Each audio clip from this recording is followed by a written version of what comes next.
assessments and opportunities for First Nation input on major projects. We are out of time for debate at this point. The honourable member for Churchill will have 10 minutes of questions and comments when we resume debate. Statements by members. Déclaration de député. The honourable member for London North Centre. Thank you, Mr. Speaker. St. John's Ambulance is one of the world's oldest humanitarian organizations. Established in Canada in 1882, more than 100 branches serve over 300 communities across this country, training 550,000 Canadians in first aid each year. On June 3rd, members from both sides of the House received a great lesson in first aid from volunteers at St. John's Ambulance. Members had the opportunity to register for CPR, AED training, and meet some of the 25,000 volunteers from St. John's Ambulance who were on the Hill. On behalf of all members, I'd like to thank St. John's Ambulance for all the work they do to keep Canadians healthy and safe. Thank you, Mr. Speaker. Déclaration. The honourable member for Berthier-Masquinongé. Thank you, Mr. Speaker. Initiated in 1972 by the United Nations Organization, we will celebrate World Environment Day on June 5th. 7 billion dreams, one planet, consumed with care. This is the theme presented and celebrated by over 100 countries this year. Several environmental initiatives are encouraged and locally and individually around the world. The idea of this day is to raise our awareness of overconsumption, the limited nature of our resources, because we are building tomorrow's world today.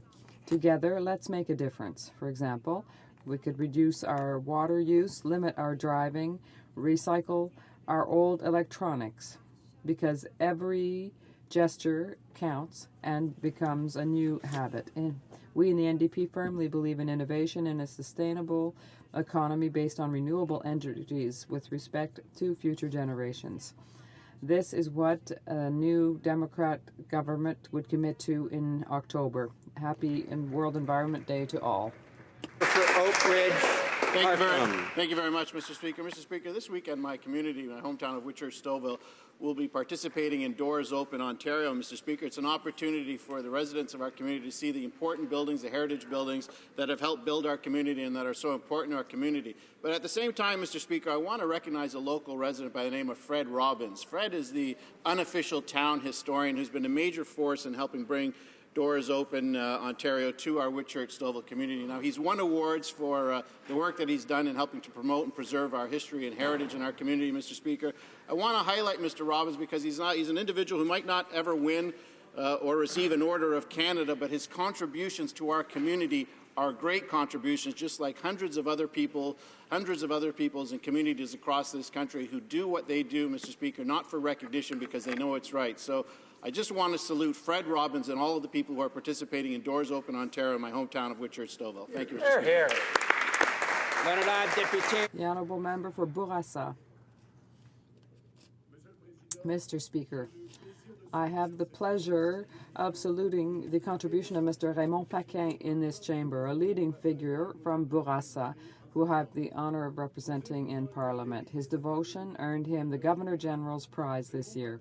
Raymond Paquin is very involved in the city of Montreal North and proposed the creation of the Fondation de l'Hôpital Marie Clarac, intended to find the necessary funds for the hospital's development. As Secretary-Treasurer, he has managed to really increase the scope of the impact of this foundation.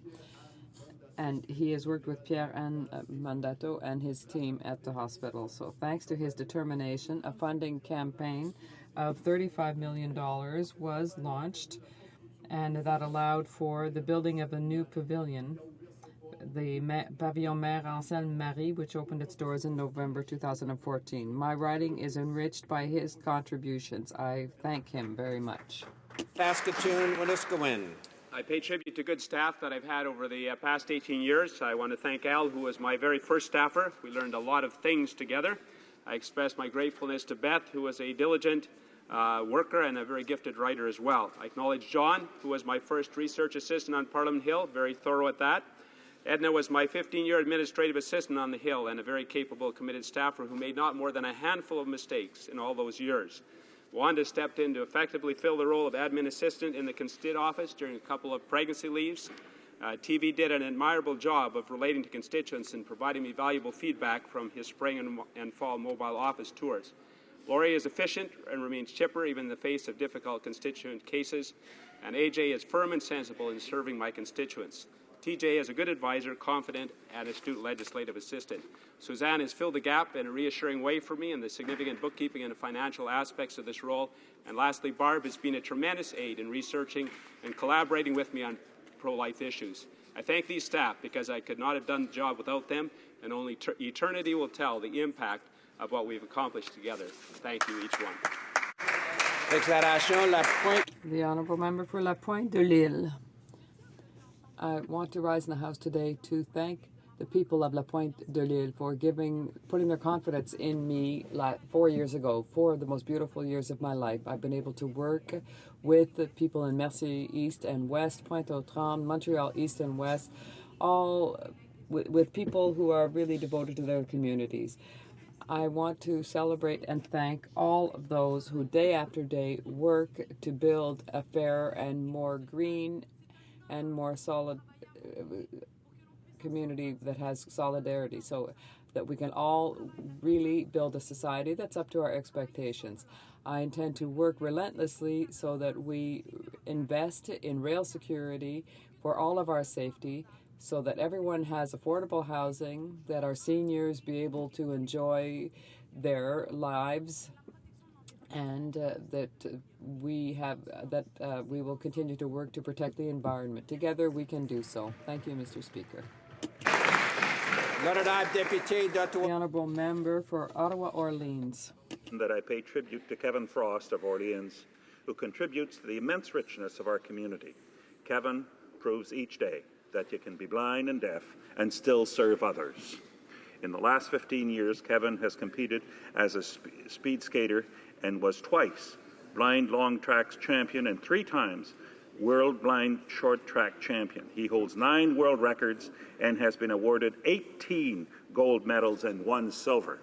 Wow. Kevin has also competed with the Canadian Development Para Team for rowing, para track and running, and this year has made the para tandem cycling team. Kevin has done missions to help 28 Mexican and Nicaragua children hear again with new hearing aids. En 2012, Kevin. In 2012, Kevin, the recipient of the 2010 United Way Community Builder Award, founded the Impaired Speed Skating Association of Canada to help deaf and blind skaters.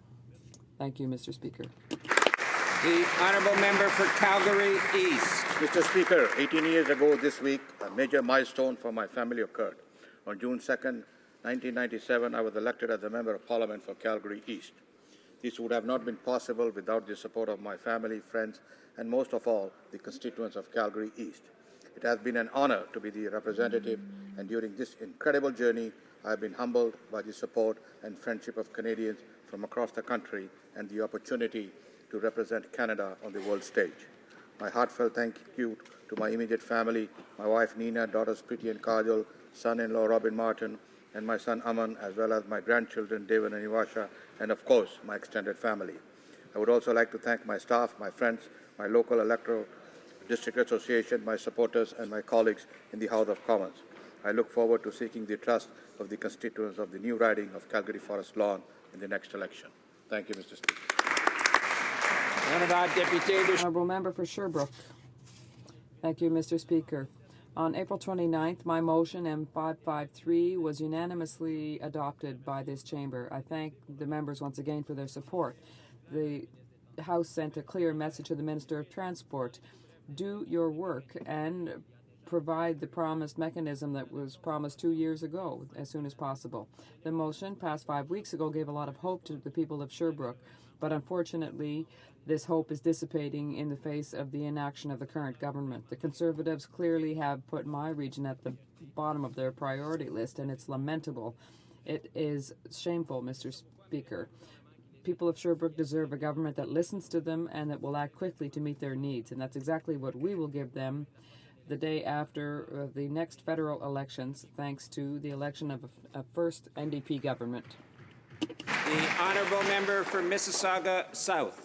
Mr. Speaker, Canadians can trust only this Conservative government to give them the ability to keep their hard-earned money to spend on their priorities. Last month, we learned that the Liberal leader wants to bring a mandatory expansion of the Canada Pension Plan.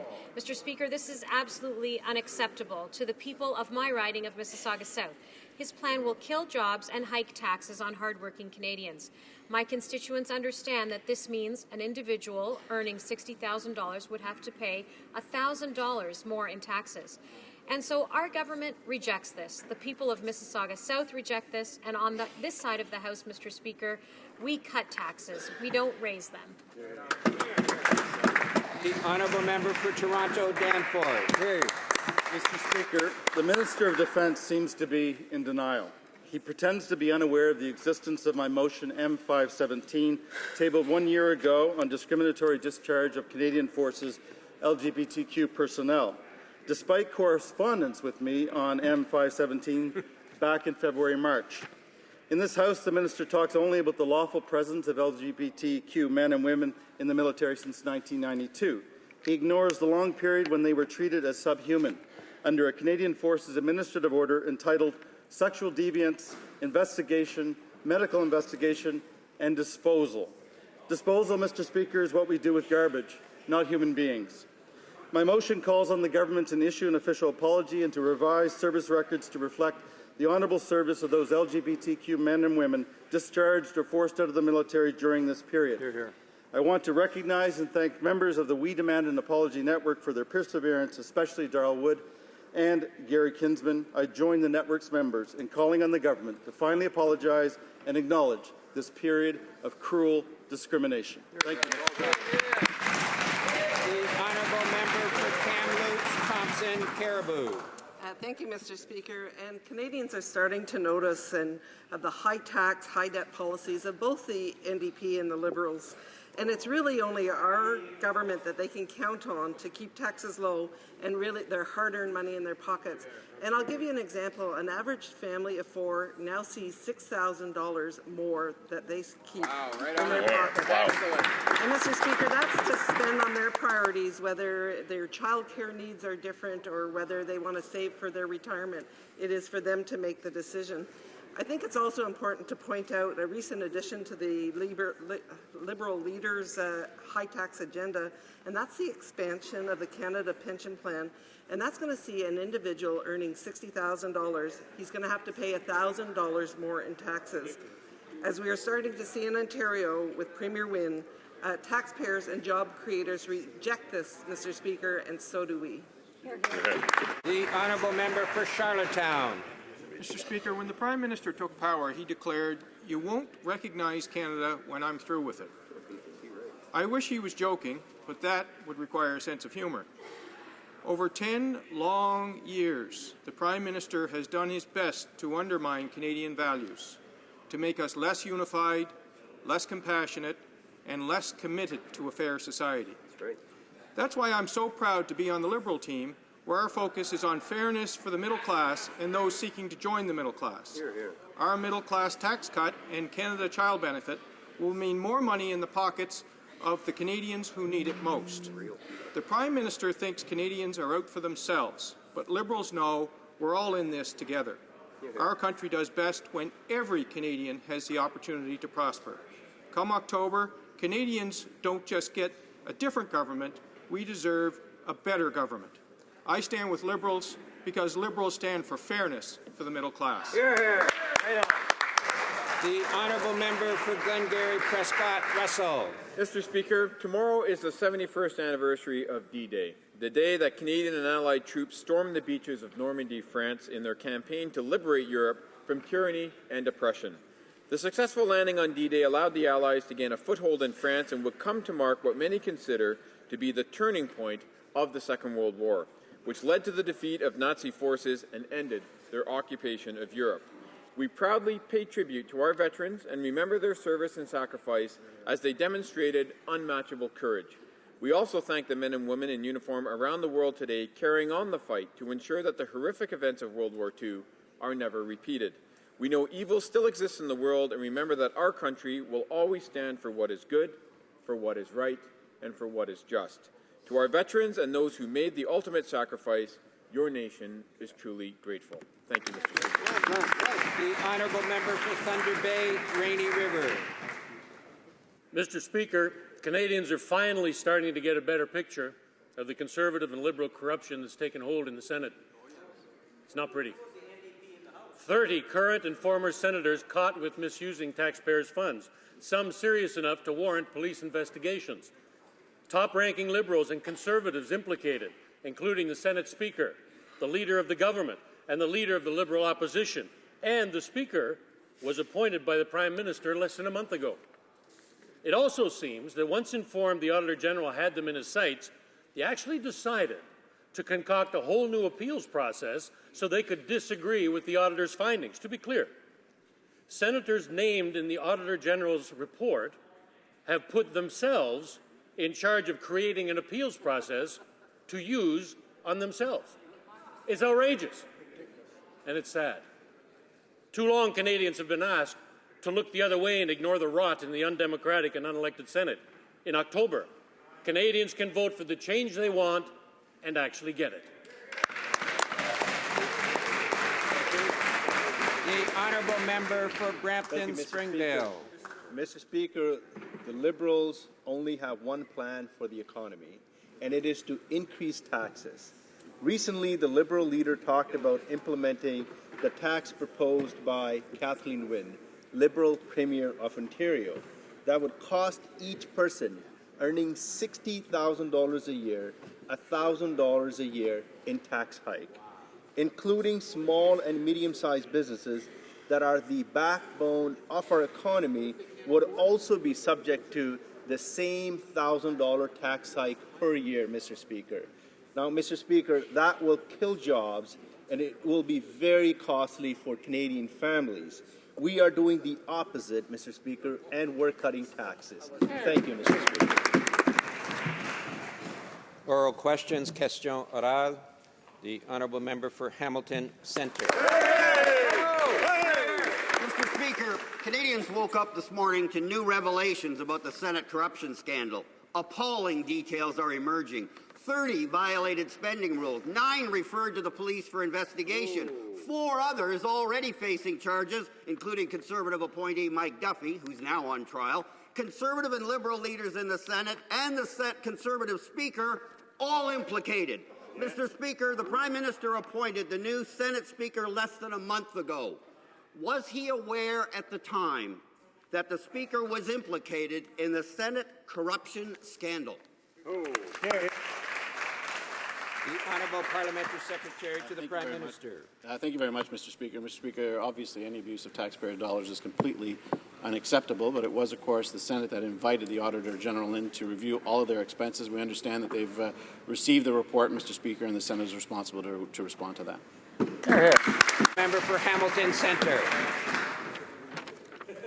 Well, it's sure becoming clear why Conservatives and Liberals were so desperate to make up a tax against us in a kangaroo court, but one kangaroo court isn't enough for them. It seems after learning they were named in the report, the Senate Speaker, the Conservative government leader, and the Liberal opposition leader in the Senate actually concocted a whole new appeals process so they can disagree with the auditor's findings. Mr. Speaker, was the Prime Minister aware of this when he appointed Mr. Housakis to be the most powerful person in the Senate? Hear, hear. The Honourable Parliamentary Secretary to the Prime Minister. Again, thank you, Mr. Speaker. Mr. Speaker, of course, it was the Senate themselves that invited the Auditor General in to review all of their expenses. Again, it's my understanding that the Senate has received this report, and it'll be tabled on Tuesday, Mr. Speaker, and we eagerly await their response. Hear, hear. The Honourable Member for Hamilton Centre. So Conservatives are just fine with an appeals process that ends with a secret decision at a committee actually chaired by the Senate Speaker himself. Mr. Speaker, media reports indicate some cases could involve hundreds of thousands of dollars. More sitting senators under RCMP investigation. The unelected, unaccountable, and under investigation Senate has had its day. When will the Prime Minister stop covering up for Senate scandals and start working with the NDP to get rid of it? Honourable Parliamentary Secretary to the Prime Minister. Mr. Speaker, as you know, of course, this government did bring in a number of potential reforms to the Senate, which included electing senators and term limits for senators, Mr. Speaker. That was referred to the Supreme Court of Canada, who in its wisdom decided that any changes to the makeup of the Senate had to be done with unanimous support of all of the provinces, Mr. Speaker. We're not going to get involved in protracted constitutional negotiations. We're going to continue to be focused on jobs and economic growth. Thank you. The Honourable Member for Alfred Pellan.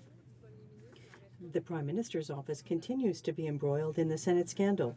Mr. Speaker, the Auditor General's report was released yesterday, and the expenditures for some 30 senators are being questioned. We're talking about the Speaker of the Senate, the government leader in the Senate, and the leader of the Liberal opposition in the Senate. That means the entire institution has lost its credibility. How can the Prime Minister still have confidence in the Senate after revelations like that? Honourable Parliamentary Secretary. Thank you, Mr. Speaker. As I've already said, it's unacceptable to see taxpayers' dollars being used inappropriately. At the same time, the Senate invited the Auditor General in to examine the expenditures. I understand that the report has been received, and we are awaiting a response from the Senate. The Honourable Member for Alfred Pellan.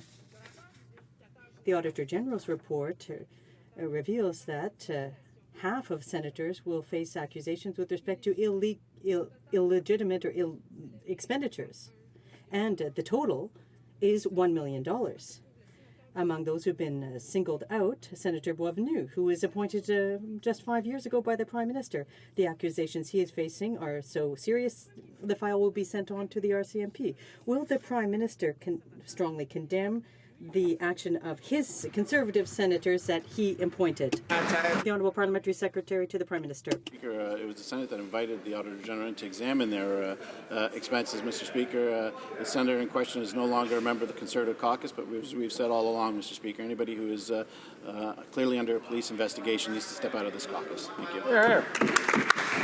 The Honourable Member for Kings Hants. Liberals have a plan for fairness for hard-working Canadian families. We're going to simplify the complex system of child benefit payments into one monthly payment for families that need the help. And we're going to make these payments bigger and tax-free. A single mother earning $30,000 per year raising her 4-year-old daughter will get an extra $1,100 per year under our plan. Conservative income splitting will do nothing for her. Why are the Conservatives fighting so hard to keep that money from single parents who need the help? Right on. The Honourable Minister for Employment. Mr. Speaker, the Liberals admit that they would get rid of the universal child care benefit, that they would cancel income splitting, that they would get rid of the child tax benefit, and that after they do all of those things, they still come at least $2 billion short. That $2 billion hole will have to be put on the backs of taxpayers through yet higher taxes. And then last week, the Liberal leader announced that he would impose a $1,000 payroll tax hike on every single worker earning $60,000 a year and on the small business that employs them. Mr. Speaker, we will never take that approach. We will continue to lower taxes. The member for Kings Hants. Speaker, under the Liberal plan for fairness, every family earning less than $150,000 will get a bigger monthly check. For example, a couple struggling to raise 3 kids on $70,000 per year will get an extra $380 every month from our plan. Compare that with the Conservatives, who are giving less money to struggling families and more money to the families who don't need the help, the wealthier families.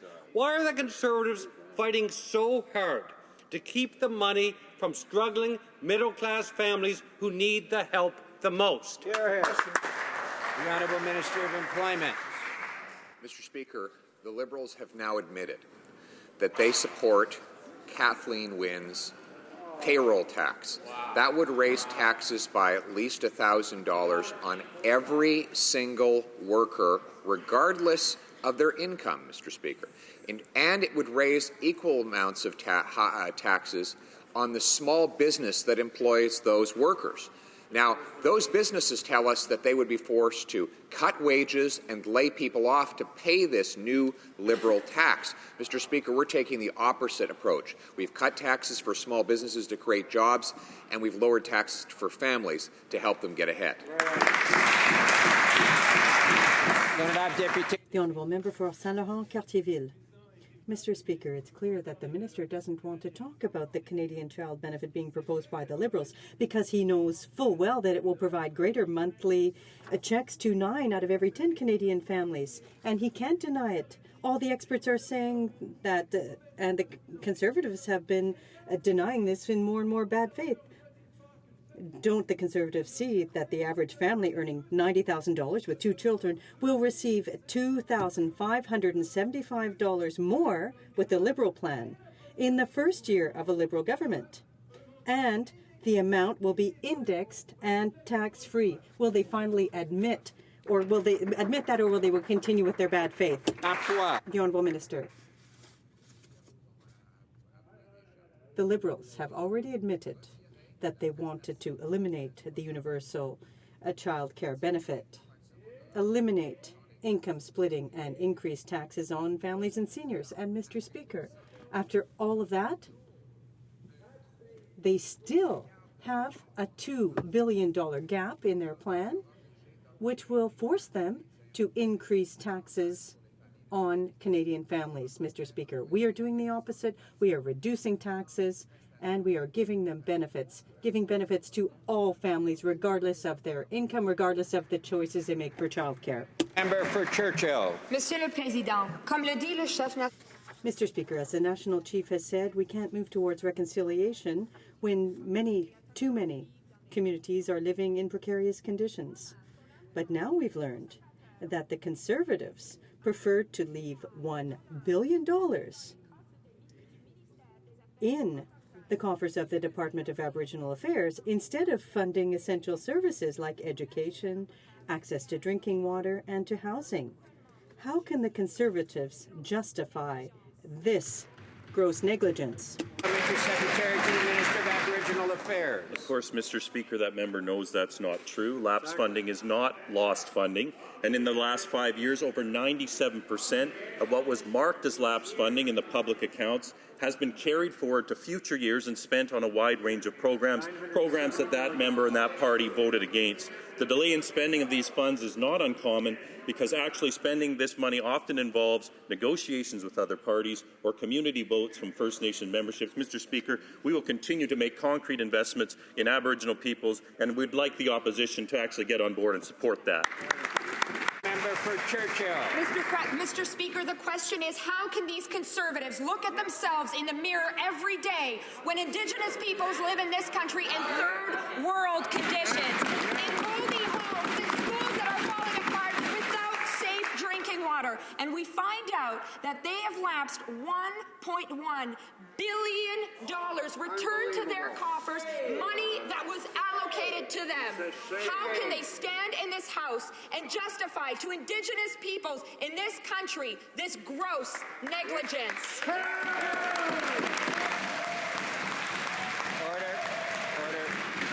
Honourable Parliamentary Secretary to the Minister of Aboriginal Affairs. Of course, Mr. Speaker, that member knows that is not true. She knows that 97% of those lapsed funds were spent on Aboriginal programming in the following year. She knows that it takes time to negotiate and get community votes for First Nations spending. And she also knows that she voted against water treatment plants in First Nations reserves. She voted against matrimonial property rights for women on reserve. She voted against the Canadian human rights being brought onto reserve. Mr. Speaker, the NDP always votes against Aboriginal people when they have the chance here in the House of Commons. The honourable member for Victoria. They're ignoring our duty to First Nations just like they're ignoring our duty to act on climate change. A new UN report slams Canada today for pulling out of our international efforts to fight climate change. The report points out the Conservatives are way off track to meet even their weak 2020 emissions target. So Canada's going to show up at the G7 meetings with no credible plan. For the sake of our international reputation, for the sake of future generations, will the Conservatives finally take the threat of climate change seriously? The Honourable Minister of the Environment. Thank you, Mr. Speaker. Mr. Speaker, in Canada, we have seen a reduction in greenhouse gas emissions since we started recording and will continue to take actions. Canada was the first country in the world to ban traditional coal-fired electricity, which is one of the largest contributions to greenhouse gas emissions, and will continue to take actions. We just recently announced that we're going to move forward to reduce emissions by 30% by below 2005 levels by 2030, and we'll continue to take a balanced and responsive approach and announce further actions in 3 sectors within Canada: reducing methane emissions from the oil and gas sector, productions of chemical nitrogen fertilizers, and regulating emissions from the natural gas sector. Thank you, Mr. Speaker. The Honourable Member for Terrebonne-Blainville. In terms of climate change, Canada is being increasingly singled out by its international partners because of its inaction. A UN report published by the Africa Progress Panel showcases Canada's lack of commitment to reducing greenhouse gas emissions. Canada will have no concrete proposal to propose at the next G7 summit. When will the government stop dragging its feet on such a critical issue for future generations? Honourable Minister of the Environment.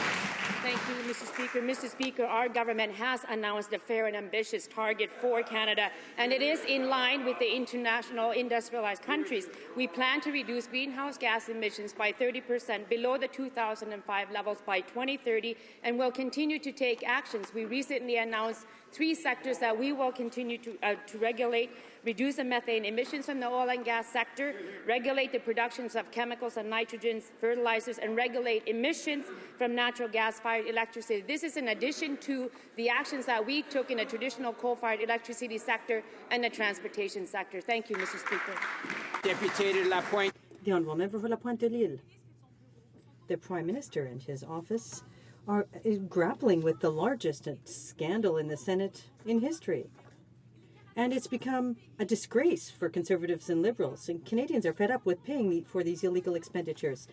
Even the law and order champion for the Conservatives is facing an RCMP investigation. We know that the Prime Minister's office is up to its neck in this scandal. What happened to this Prime Minister who said that he would be cleaning up this situation? Thank you very much, Mr. Speaker. As I just said, Mr. Speaker, it was the Senate that actually invited in the Auditor General to review their expenses, Mr. Speaker, and we expect that senators will continue to cooperate in that process, Mr. Speaker. At the same time, we know that it's the NDP who owe $2.7 million to the Canadian taxpayer, Mr. Speaker. In fact, this member herself took $30,000 that were meant for her riding and redistributed them to an illegal office in Montreal against the rules of this House, and now refuses to pay back the taxpayer. I hope she and the other 67 members will do the right thing and pay taxpayers back. Pay it back. The Honourable Member for La Pointe-de-L'Île. A few weeks back, the Prime Minister appointed Senator HoC Speaker of the Senate. But today, the same man, with his colleagues Carignan and Cowan, have been caught up in the Auditor General's report. They took control of the Senate committee dealing with the report, and they're the ones putting in place the arbitration process. This is a farce. It's like putting the fox in charge of the hen house. When will the Prime Minister stop being in agreement with this kind of abuse of power? Mr. Speaker, as I said, the Senate invited the Auditor General in, and we expect all senators to continue to participate in this process, Mr. Speaker. But it's unfortunate that this member refuses to participate in reimbursing the Canadian taxpayer the over $30,000 that the member owes to the taxpayer, Mr. Speaker. For some reason, this member, along with 67 other members of the NDP caucus, took money out of their riding, money meant for their constituents, and redirected it to an illegal partisan party office in Montreal, and now they're refusing to pay back the taxpayer of Canada. They should do it, repay. Order. The Honourable Member for London Fanshawe. Mr. Speaker, it's no wonder these Conservatives have to recreate reality. We're talking about repeated abuse of taxpayer dollars. with Conservatives and Liberal senators submitting travel claims that weren't really all about Senate business. These expenses, Mr. Speaker, were for partisan and personal events where senators were campaigning on the public dime. Canadians are sick and tired of these appointed party cronies treating the Senate like an election slush fund. Why are the Conservatives covering up for this dysfunctional institution? The Honourable Parliamentary Secretary to the Prime Minister. Mr. Speaker, it was the Senate that invited in the Auditor General to review all of their expenses, Mr. Speaker.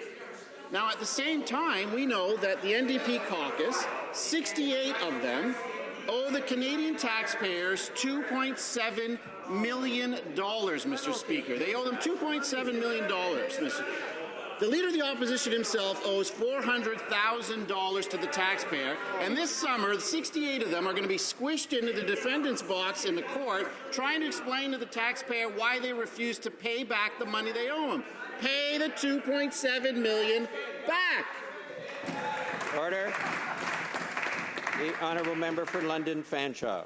Oh, the desperate need for a smokescreen, Mr. Speaker. The Prime Minister's office has been on the inside of the Senate expense scandal from the beginning.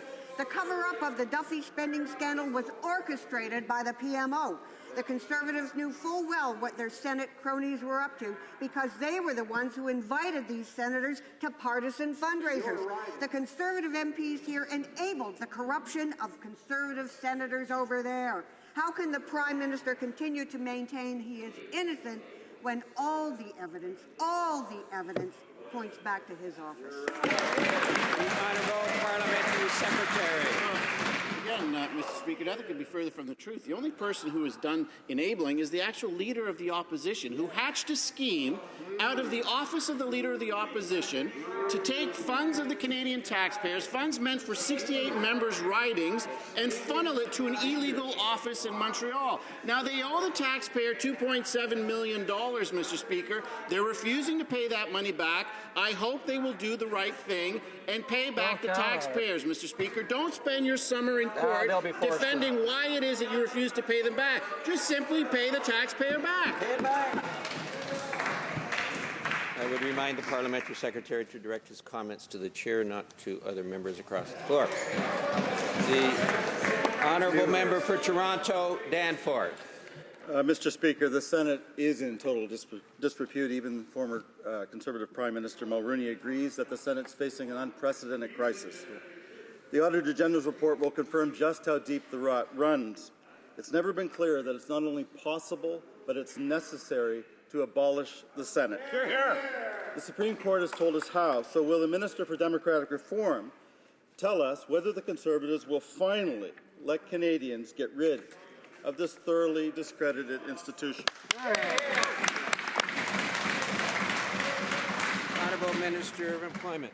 Speaker, we went to the Supreme Court to find out how we could get rid of the Senate, how we could abolish it, and in fact, NDP provincial governments argued against doing so during those very same proceedings. The court has now said that it would require unanimous approval of all 10 provinces, and so far, Mr. Speaker, that consensus has not come from the provinces. But if the provinces do bring that forward, then we will support it. The Honourable Member for Winnipeg North. Yes, thank you, Mr. Speaker. Every year, this government intentionally underspends by in excess of over $200 million. Mr. Speaker, this is now 5 years in a row that has taken place. Every member of this chamber, I'm sure, is aware of the many reserves that rely on boiling water in order to have drinking water, Mr. Speaker. Many reserves are on advisory.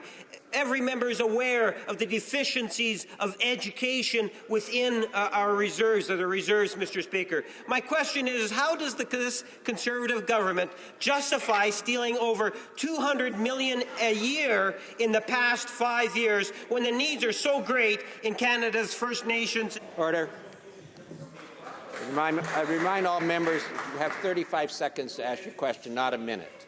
The Honourable Parliamentary Secretary to the Minister of Aboriginal Affairs. Thank you very much, Mr. Speaker. And of course, that member does know that this is lapsed funding. It is not money that has disappeared. In fact, 97% of that funding was carried forward to future years and spent on a wide range of programs. Of course, Mr. Speaker, every time we do spend money on Aboriginal programming or Aboriginal infrastructure in this House, whether it's for wastewater treatment or water treatment, whether it's for new funding for education, whether it's to give women on reserve the same rights as women living off reserve, we can count on the Liberal Party to vote against that, Mr. Speaker.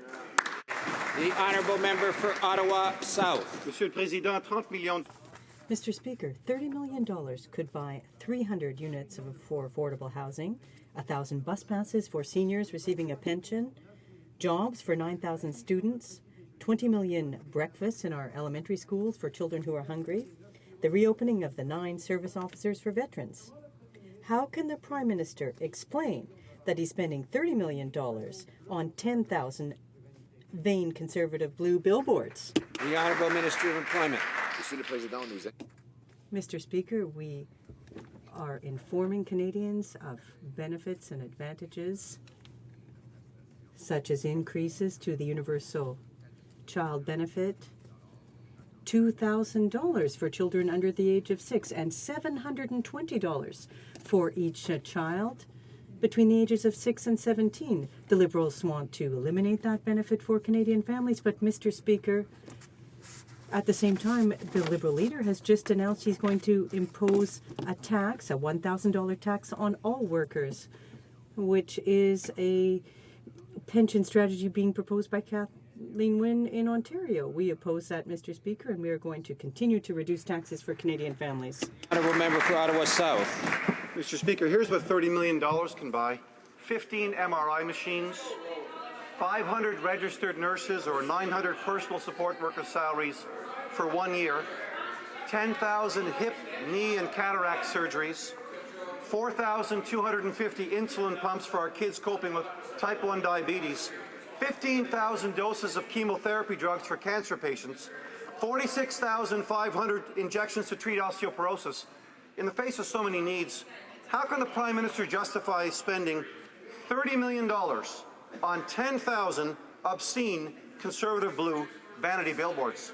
The Honourable Minister of Employment. Mr. Speaker, we communicate with Canadians about the benefits that the government is providing. For example, the Prime Minister has recently increased the universal child care benefit to almost $2,000 a year for each child under 6 and $720 for each child 6 through 17. The Liberals have not only announced they would take the universal child care benefit away, but just last week, the Liberal leader announced a plan to increase taxes by $1,000 on every worker who earns $60,000 a year. The small business employing that work would also have to pay the same $1,000 payroll tax that would kill jobs, set families back, and that's why we don't support it. The Honourable Member for Scarborough Rouge River. Mr. Speaker, many Canadians face long commutes, made worse by overcrowded transit and crumbling roads and bridges. Liberal and Conservative governments have left our cities with a staggering $170 billion infrastructure deficit. They downloaded costs and failed to keep pace with the funding needs. This week, mayors from across the country are coming together to demand real federal investment in our cities, funds to cut commute times, boost local economies, and make our cities more livable. New Democrats are ready to partner with our municipal leaders to invest in our cities. Why aren't the Conservatives? Parliamentary Secretary for Communities and Mr. Speaker, our Conservative government is making record investments in infrastructure under the 10-year New Building Canada plan, Mr. Speaker. We will invest $80 billion over the next decade. We are making record investments in federal infrastructure. We are providing unprecedented support to municipalities and provinces to help them meet their infrastructure needs, Mr. Speaker. These investments will renew infrastructure, create jobs, and enhance the quality of life for Canadians. The Honourable Member for Louis-Hébert. And yet, Mr. Speaker, decades of negligence from Conservative and Liberal governments have left us with a $172 billion municipal infrastructure deficit. And that's quite a sum. Cities, including Quebec City, need investments that will improve their citizens' quality of life. The best example is the Pont de Québec Bridge, a file that's been languishing for far too long. By increasing transfers in a stable and predictable way, the NDP will be a reliable partner for our cities. Why do the Conservatives continue to ignore the real needs of our cities? The Honourable Parliamentary Secretary for Infrastructure. Mr. Speaker, under the leadership of our Prime Minister, Canada has consistently led all G7 countries with respect to investments in infrastructure as a rate of GDP. We are seeing unprecedented support being provided to municipalities through the gas tax fund, which our government has doubled. We have extended, we have made permanent and indexed moving forward, Mr. Speaker. Many of these commitments go specifically to public transit. We have also, in our recent budget, established the Public Transit Fund, unprecedented support for municipalities and provinces across this country. The Honourable Member for Pierrefonds-Dollard. Mr. Speaker, Tourism Week ends tomorrow as Montreal welcomes thousands of tourists for the F1 Grand Prix race. And yet, Mr. Speaker, since 2002, Canada has dropped from 7th to 16th place in the world in terms of the number of international visitors we welcome each year. And the Minister of Tourism even bragged about cutting $22 million from Destination Canada, which promotes Canada abroad. So why are the Conservatives abandoning the tourism industry? The Honourable Minister of State. Mr. Speaker, nothing could be further from the truth. In fact, marketing investments by Destination Canada, formerly the Canadian Tourism Commission, are paying off. Since January 2014, overnight trips to Canada have increased by over 10%. Wow. And as announced by this Prime Minister on May 22, 2015, the government's investing another $30 million over 3 years to Destination Canada's Connecting America marketing plan. This kind of funding, Mr. Speaker, is needed, but the NDP vote against it every time. The Honourable Member for Pierrefonds-Dollard. Now, moving to another troubling issue, Mr. Speaker, we've learned that the Canada Border Services Agency continues to turn away citizens of Burundi who don't have a permit or visa. Mr. Speaker, the political situation in Burundi is deteriorating fast. 100,000 people have fled the violence. The Canadian Refugee Council is calling this a catastrophic situation, and the Minister of Foreign Affairs has said he's deeply concerned and recommended Canadians immediately leave the country. So how then can the minister justify sending Burundians back to a country in crisis? The Honourable Parliamentary Secretary for Immigration. Thank you, Mr. Speaker. Mr. Speaker, these decisions are made by highly trained officials. We have a very diligent system of evaluating cases. I would hope that the member would respect the fact that we have a very comprehensive way of evaluating whether somebody indeed needs to be deported or not. The safety of Canadians comes first for our government, Mr. Speaker. I wish that member would come on board with that. The Honourable Member for Edmonton-Leduc. Mr. Speaker, various media outlets are reporting that Vladimir Putin has broken the ceasefire in eastern Ukraine. Ukrainian President Poroshenko is warning against a possible full-scale invasion from Russia. I'd ask the Parliamentary Secretary to the Minister of Foreign Affairs to provide Canada's official reaction to these serious events. Minister of Foreign Affairs. Canada strongly condemns any and all violations of the INF Treaty. This is just a further proof of Vladimir Putin's outdated and misplaced Cold War mentality. We will continue coordinating with our NATO allies to respond to Russia's military aggression. Canada has led the way when it comes to sanctioning individuals and entities with ties to the Putin regime. Mr. Speaker, whether it takes 5 months or 50 years to liberate it, Canada will never recognize the annexation of a sovereign Ukrainian territory. Canada stands with Ukraine. Thank you. The Honourable Member for Berthier-Masquinongé. All of Canada's and Quebec's excellent agricultural businesses have built their business models around supply management, Mr. Speaker. It allows them to provide quality food without losing money. But when we try to understand what's happening with supply management in the Trans-Pacific Partnership negotiations, we can't get a clear answer. Can the Minister of Agriculture assure us that supply management won't be sacrificed at the TPP negotiations? Honourable Parliamentary Secretary. Thank you, Mr. Speaker. Mr. Speaker, our government will continue to promote Canadian trade interests across all sectors of our economy, including supply management. That has never prevented us from successfully completing other free trade agreements, such as the free trade with the European Union and South Korea. We make no apologies for ensuring that any deal reached must be in Canada's best interest. As always, we will only sign trade agreements if it significantly benefits Canadian businesses, workers, and their families, Mr. Speaker. The honourable member for Berthier-Maskinongé. Well, they can try to sound reassuring, but the Conservatives are sending all kinds of mixed signals. The minister responsible for Economic Development Agency for the regions of Quebec has told farmers that concessions will have to be made, and the Conservative member for Edmonton Centre has said that supply management should simply be abolished, full stop. So, Mr. Speaker, what will they do with supply management? Will they sacrifice it, yes or no? Parliamentary Secretary to the Minister of International Trade. Mr. Speaker, there is no other government that has done more for Canadian farmers than this Conservative government right here, Mr. Speaker. Our government understands and it has expanded the trade with the key driver in the future economic growth in Canada. We're participating in the TPP negotiations in order to open up new trade and investment opportunities for Canadians in the regional market of close to 800 million consumers, Mr. Speaker. Our goal is to secure a balanced outcome that benefits all sectors of our economy across all regions of our country, Mr. Speaker.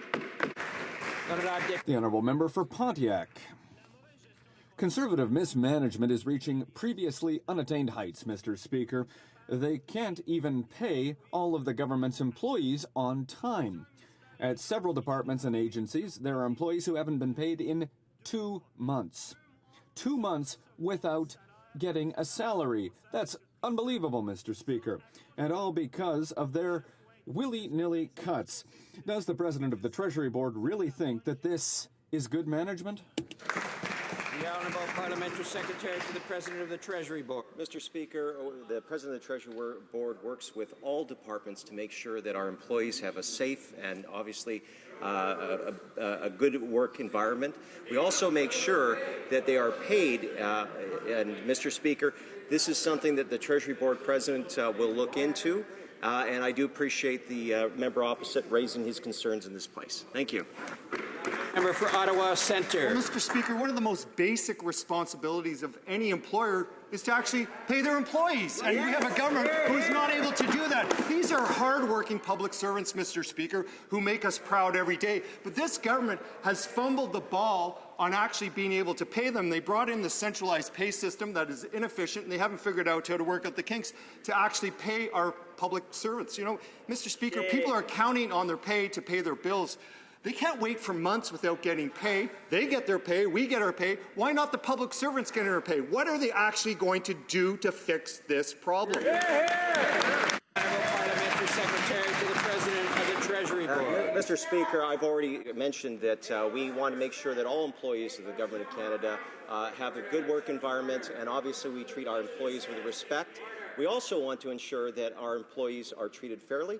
I've already mentioned that some of the concerns that have been raised here today will be looked at, and if the members are serious about actually helping improve our workers, I sincerely hope that they would meet with me after question period and illustrate, give more details on some of their concerns, and I will look into it as well. Thank you. The honourable member for Malpeque. Daily now, Mr. Speaker, we hear reports of how this government continues to fail the RCMP rank and file. Government claims a proper funding ring hollow when RCMP members are themselves saying they are bringing their own weapons and ammunition to work. Lack of funding is now so serious that the RCMP has been charged under the Labour Code for not providing a safe workplace due to lack of training, proper equipment and supervision. When will this minister accept responsibility, stop the spin, act, and provide the proper resources for the RCMP rank and file? The Honourable Parliamentary Secretary to the Minister of Public Safety. Well, the facts are, Mr. Speaker, that this government has actually increased resources to the RCMP by 1/3 since forming government. We've also increased those resources 7 times during this period, and 7 times that member, the member from Malpak from the Liberal Party, has voted against those measures. But, Mr. Speaker, I want to also remind the member that training and procurement matters fall directly under the purview of the RCMP themselves. The RCMP has taken action following the report regarding the events and will continue to take those types of actions. Mr. Speaker, this matter is before the courts, and it would be inappropriate for me to comment on that particular case. Honourable member from Malpak. First, Mr. Speaker, the Minister of Public Safety ordered the RCMP to break the law by destroying gun registry documents subject to the Access to Information Act. Now the Minister is using legislation to retroactively cover up this crime and to stop the ongoing police investigation into the issue. This cover-up is so serious that the Information Commissioner has filed a preservation order in the federal court. I ask the Minister, how can he justify legislation that will retroactively nullify this criminal act? Honourable Parliamentary Secretary to the Minister of Public Safety. Thank you, Mr. Speaker, and I reject the premise of that question. We firmly also reject any claim that the RCMP did anything wrong when it destroyed the data from the long gun registry. They did it at the will of this Parliament. In fact, it was this Conservative government that finally ended the ineffective and wasteful long gun registry.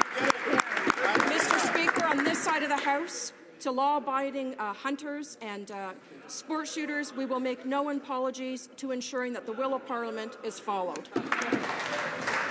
The honourable member for St. John South, Mount Pearl. Mr. Speaker, hundreds of pensioners from Wabush Mines in Labrador had their health and life insurance benefits cancelled this week. The previous owner of the iron ore mine has begun debt restructuring, and as usual, the first to suffer are the retirees. Many of these people worked for the company for decades. They've been left with nothing. Their pensions may be next. They deserve to be treated better than this. Mr. Speaker, what will the Conservatives do to help these pensioners?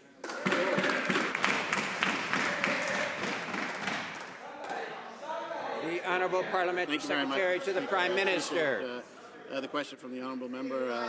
Again, if you'll meet with me after question period, I'd be delighted to look into this matter further. The honourable member for Manicouagan. 3 generations of my fellow citizens worked in the Wabush mines, but now hundreds of retirees are no longer covered by the medical and life insurance policies as of June 1st, while the Wabush Group is protected under the Companies Creditors Arrangement Act. Many spent their lives working hard in the mines and now have nothing, not even medical insurance. What is the government doing to protect these workers? The Honourable Minister of State. Mr. Speaker, we always work very hard on this side of the House to protect Canadian workers. We create jobs, 1.2 million net new jobs. In fact, by reducing taxes across the board some 180 times, we are in fact helping businesses survive and the workers get the funding that they need. We will continue to support Canadians. The opposition wants to raise taxes. That's not only going to kill businesses, it's going to kill jobs, and it's going to hurt a lot of Canadians. Honourable member for Whitby, Oshawa. Thank you, Mr. Speaker.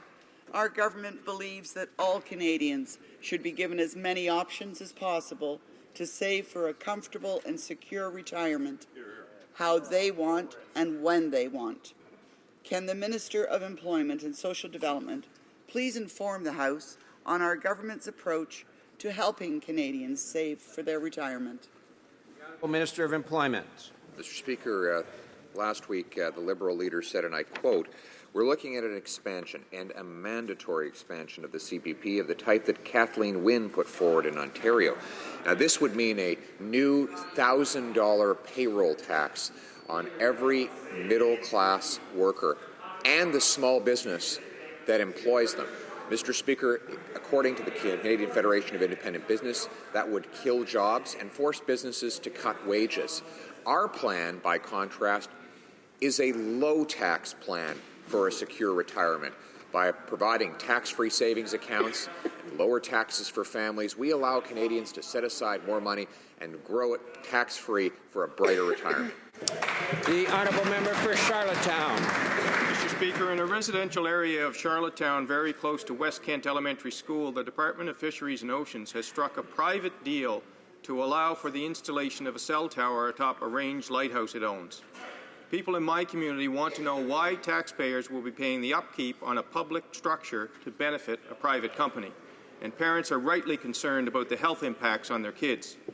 Mr. Speaker, will this government put the public interest first and halt this project? Government House Leader. Mr. Speaker, the approach of our government has, of course, been to engage communities constructively on these decisions. We've, in fact, changed the rules affecting the location of cell phone towers in such a fashion that there is heavy reliance on community input. In fact, in 99% of the cases that come forward, the approach of the government is to rely entirely on the decisions made by the communities. I don't know the particulars of the case. They haven't been brought to my attention before, but that certainly has been the policy and practice under this government when it comes to location of cell phone towers, to work together with and cooperate with communities. Honourable member for Oxford. Thank you, Mr. Speaker. Though the global economy remains very fragile, the strong leadership of this Conservative government has steered Canada in the right direction. My question is for the government. Can the hard-working, dedicated Parliamentary Secretary to the Minister of Finance please tell the House what new steps the government is taking in this year's budget that will create more jobs? The Honourable Parliamentary Secretary to the Minister of Finance. Mr. Speaker, I'd like to thank the member from Oxford for that excellent question and for his hard work as well. Canada saw a boost of 59,000 new jobs created in May. The vast majority of these new jobs were created in the private sector. Our low-tax plan is working. Since the depths of the recession, 1.2 million net new jobs have been created, nearly 90% full-time jobs and two-thirds in high-wage sectors. While we're focused on creating jobs, the Liberal leader is pushing dramatic payroll hikes that would kill jobs, and the NDP is pushing a $20 billion carbon tax that would hurt Canada's economy. Mr. Speaker, Canadians can count on our Conservative government. The Honourable Member for HoC. Mr. Speaker, former Alpine Canada skiing coach Bertrand Charret is facing accusations of sexual assault against 11 minors that he supervised. We recently learned that there might be other victims. We know that Alpine Canada is informed of the situation and communicated with the RCMP, and yet there doesn't seem to have been any investigation after almost 15 years. Can the Minister of Public Safety name an independent investigator to shed some light on this situation? Secretary to the Minister of Public Safety. Thank you, Mr. Speaker. As you know, it's this government that has brought in more than 30 tough-on-crime and public safety measures in order to protect, Canadians, including many bills that deal with sexual assault and crimes against children, which are the most horrific crimes of all. It's unfortunate that that member has not supported a single measure. Thank you, Mr. Speaker. The Honourable Member for Montcalm. Mr. Speaker, the government has farmers in Montcalm, Quebec and Canada very worried about the supply management system. Negotiations are taking place behind closed doors, and those most affected, farmers, are being left in the dark. And this could mean the loss of thousands of farms. In Quebec alone, 3,500 farms and billions of dollars are at risk. Can the minister assure us that the Trans-Pacific Partnership won't endanger our economy and that the supply management system won't be eliminated? The Honourable Parliamentary Secretary to the Minister of International Trade. Well, thank you, Mr. Speaker. Mr. Speaker, our government will continue to promote Canadian trade interests across all sectors of our economy, including supply management, Mr. Speaker. That has never prevented us from successfully completing other free trade agreements, such as the free trade agreement with European Union and South Korea. We make no apologies for ensuring that any deal reached must be in Canada's best interest. As always, we will only sign a trade agreement if it significantly benefits Canadian businesses, workers, and families, Mr. Speaker. The Honourable Member for Richmond, Arthabaska. Mr. Speaker, the Quebec Union of Municipalities warned the government 5 years ago that killing the long-form census would have a negative effect on municipalities by diminishing the quality and reliability of the information obtained. We've learned that 1,128 municipalities, including 200 in Quebec, don't have any reliable data. StatsCan was forced to erase them simply from the map, Mr. Speaker. Will the government fix its mistake and allow municipalities to better plan their development and meet the needs of their citizens by bringing back the long-form census? The Honourable Minister of State for Economic Development. Well, Mr. Speaker, Statistics Canada themselves have said that the long-form census, the National Household Survey, has yielded high-quality data that covers 97%. Mr. Speaker, the chief statistician says that the data is robust and contains valuable information.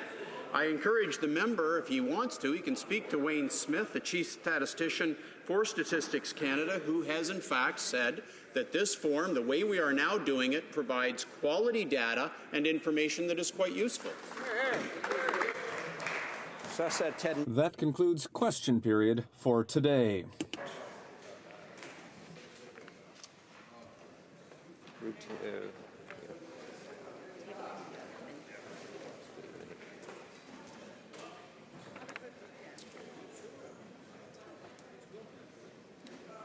Routine proceedings, tabling of documents. The Honourable Parliamentary Secretary to Leader of Government in the House. Thank you, Mr. Speaker. Mr. Speaker, pursuant to Standing Order 36.8, I have the honour to table in both official languages the government's responses to 34 petitions.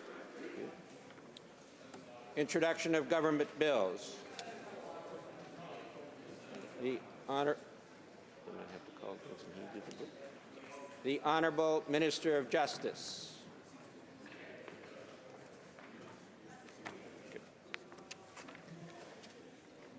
Introduction to first reading of government bill. Mr. McKay, Central Nova, seconded by Mrs. Akulak, moves for leave to produce a bill entitled An Act to Amend the Canada-Nova Scotia Offshore Petroleum Resources Accord Implementation Act. This motion is deemed adopted. Proceed. Second one. Mr. McKay, Central Nova, for Mr. Rickford.